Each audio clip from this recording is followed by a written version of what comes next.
नाज़रीन वाक़िया कंदासीं। Supreme court मुख़्तलिफ़ खातन मां बरतरफ़ थियल 16,000 मुलाज़िमनि खे मशरूत तौर बहाल करे छॾियो आहे।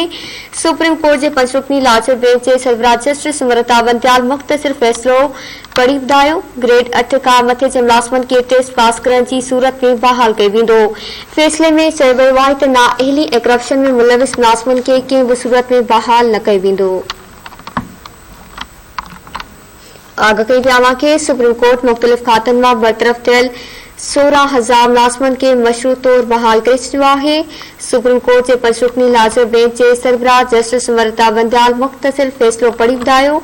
ग्रेड 8 खां मथे जे मुलाज़िमनि खे टेस्ट पास करण जी सूरत में बहाल कयो वेंदो।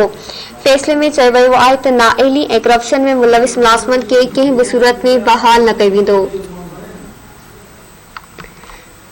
खबर से शेयर कई पिया। सुप्रीम कोर्ट मुख़्तलिफ़ खातन मां बरतरफ़ थियल 16,000 मुलाज़िमनि खे मशरूत तौर बहाल करे छॾियो आहे।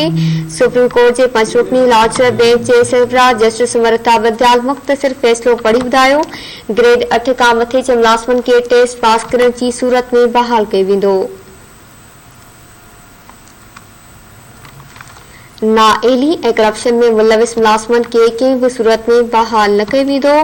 अवां खे आगाह कई पिया। सुप्रीम कोर्ट मुख़्तलिफ़ खातन मां बरतरफ़ थियल 16,000 मुलाज़िमनि खे मशरूत तौर बहाल करे छॾियो आहे।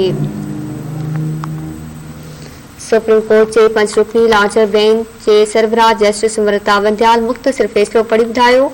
ग्रेड 8 खां मथे जे मुलाज़िमनि खे टेस्ट पास करण जी सूरत में बहाल कयो वेंदो। फ़ैसिले में चयो वियो आहे त नाअहली ऐं करप्शन में मुलविस मुलाज़िमनि खे कंहिं बि सूरत में बहाल न कयो वेंदो।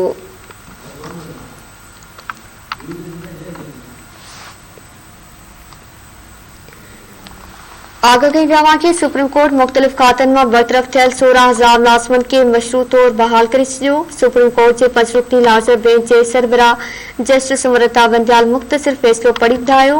ग्रेड 8 खां मथे जे मुलाज़िमनि खे टेस्ट पास करण जी सूरत में बहाल कयो वेंदो। फ़ैसिले में चयो वियो आहे त नाअहली ऐं करप्शन में मुलविस मुलाज़िमनि खे कंहिं बि सूरत में बहाल न कयो वेंदो।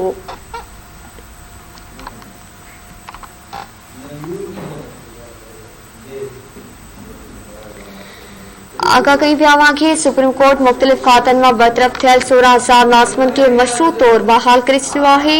सुप्रीम कोर्ट जे पंचरुकनी लाजपत बेंच जे सरबराह जस्टिस अमृता बंदयाल मुख़्तसिर फ़ैसिलो पढ़ी ॿुधायो। ग्रेड 8 खां मथे जे मुलाज़िमनि खे टेस्ट पास करण जी सूरत में बहाल कयो वेंदो।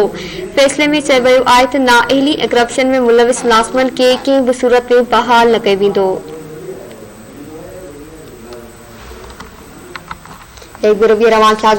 सुप्रीम कोर्ट मुख़्तलिफ़ खातन मां बरतरफ़ थियल 16,000 मुलाज़िमनि खे मशरूत तौर बहाल करे छॾियो आहे।